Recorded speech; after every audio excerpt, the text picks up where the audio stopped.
Yes, we were.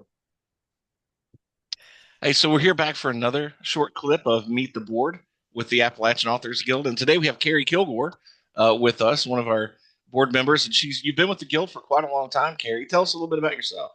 Several years. I can't remember how long. It's been several years.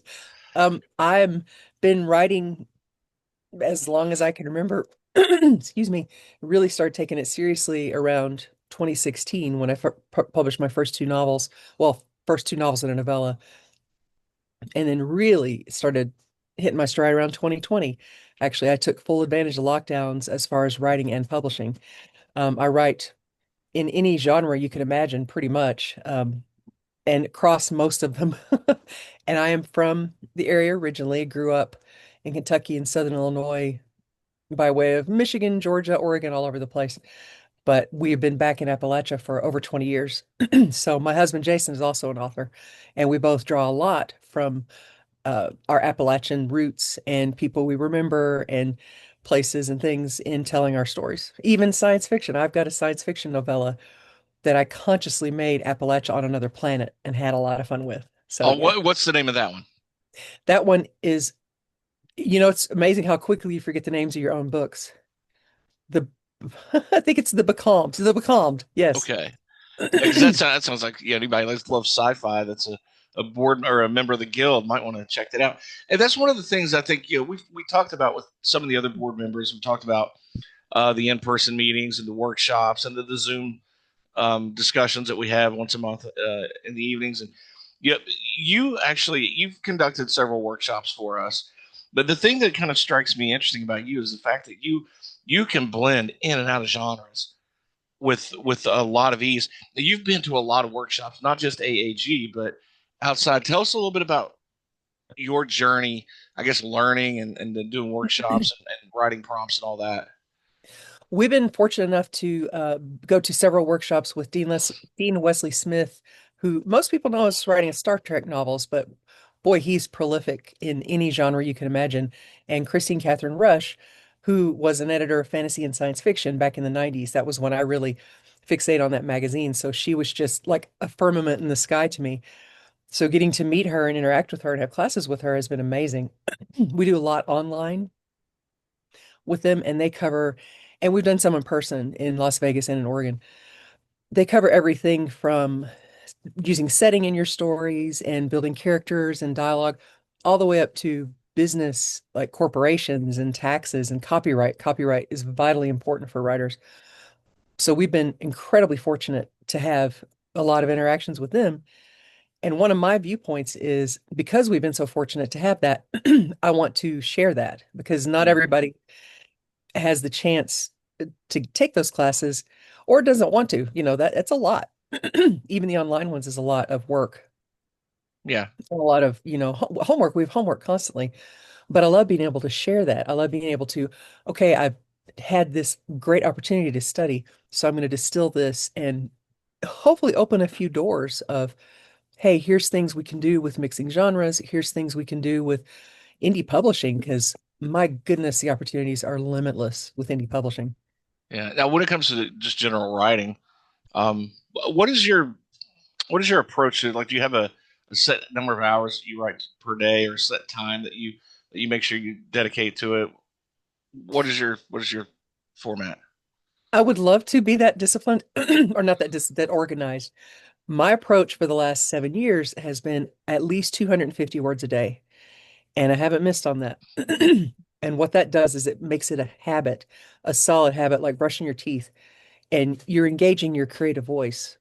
Because, when I used to stop writing for days at a time or months at a time, excuse me, sorry, this cold weather, it can be hard to get back to your story. It can be hard to get back to that storyteller in your mind.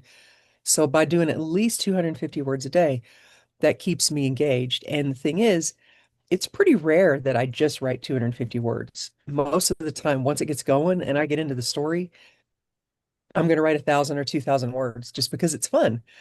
Yeah, You remind yourself, wow, this is really fun. This is why I started doing this.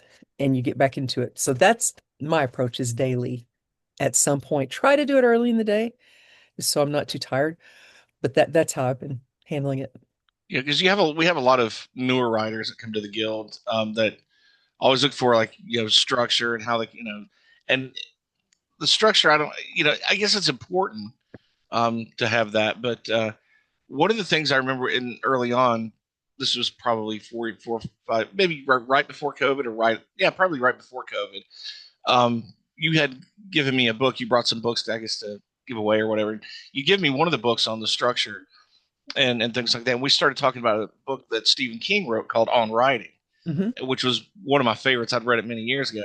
And I think what a lot of folks don't realize is if you write 3 pages a day, just three, right? Which is what, 1,000 words, something like Usually that. about 750. Yeah. Yeah. If you write 3 pages a day, you have an average sized novel in 3 months. The math is pretty intense. Once you start just looking at the math, it Mhm. breaks down because writing is one of those things we have a certain passion about, or we wouldn't do it. We wouldn't sit in a room alone and make stuff up because, that's an odd thing to do. But we can also be susceptible to myths and, oh, please tell me how. And Yeah. I was like that myself. But using the math takes the mystery out of it. Is, gosh, if I do 250 words a day, just do the math. Or if I do 1,000 words a day or whatever it is, it's amazing how quickly it builds up. It's like this snow last night. It wasn't snowing hard. It was just kind of that icy crystals of snow. Yeah. But boy, it builds up over time. And writing is exactly the same way.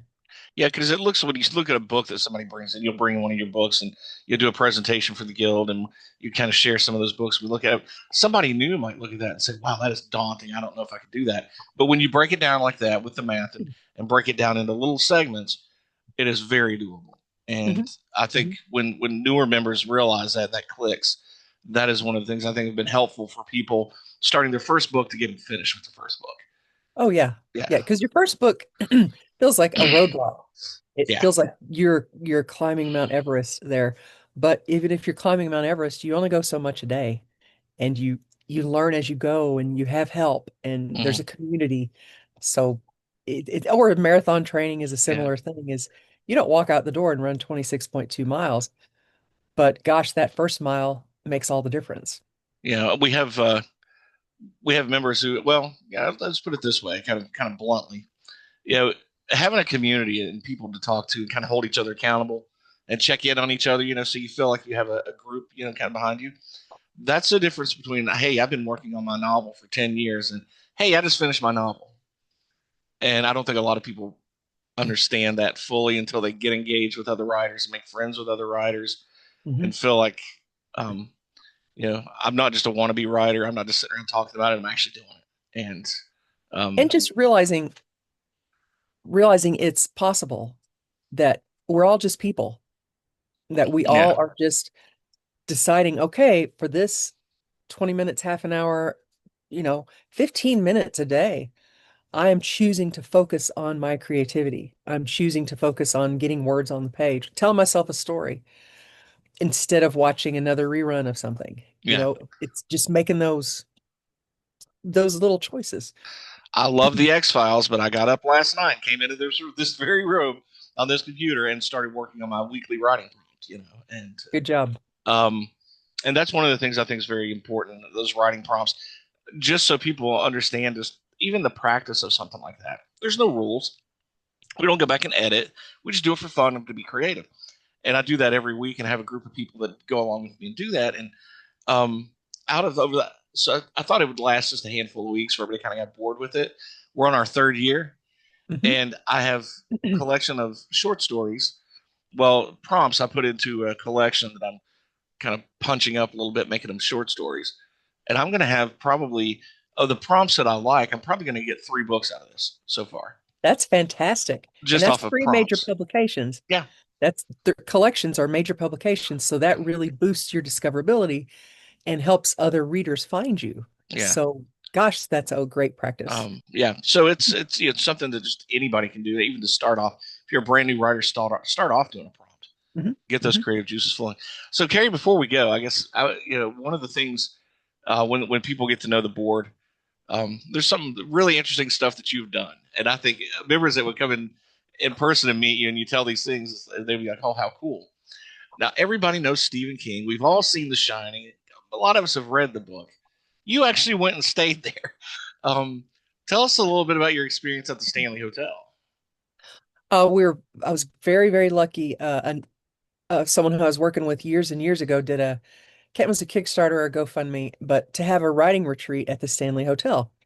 And I was just, oh yeah, yeah, I'm doing that.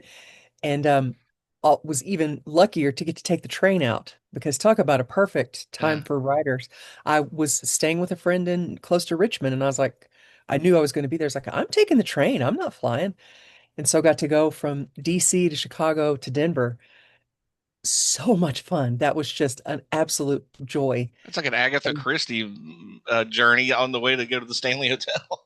I'll tell you, the porter who was helping me with the arrange the room and all that found out what I was doing. He saw me writing and he's like, "Yeah, David Baldacci. Yeah, he used to always ride the train from DC to Chicago. Yeah, he used to do that all the time. And he would sit here and write, and he had an assistant who helped him. And that was apparently the routine was to Oh write. wow, And I just was, maybe he was in this car, you know." But then when we got to this, when I got to the Stanley, it was just the first time I'd hung around a group of writers who were actually pursuing it and had published books and were really working on it. And the hotel is amazing. Just had the, it's a beautiful old hotel. Everybody there is aware of its reputation and got a chance to spend about 4 hours writing in room 217, oh which is where yeah, Stephen King got the idea. And I finished my first published novel, Until Death, in that hotel room. And the most fun was when I was done, I was like, well, I've got some other little stuff I could work on. But there were tour groups that would come by and see that room.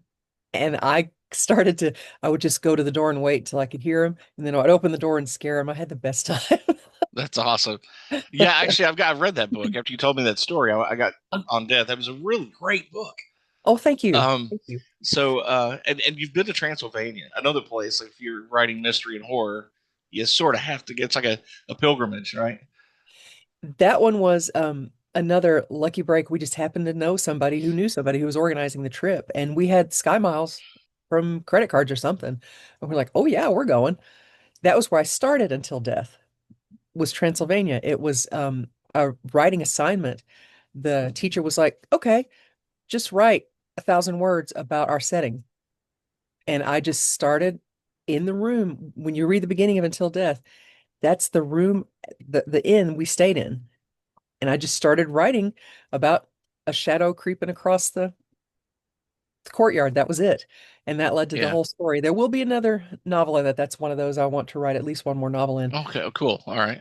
But your surroundings, especially where we are in Appalachia, it's just rich around us. So many ideas that we can just get from our surroundings.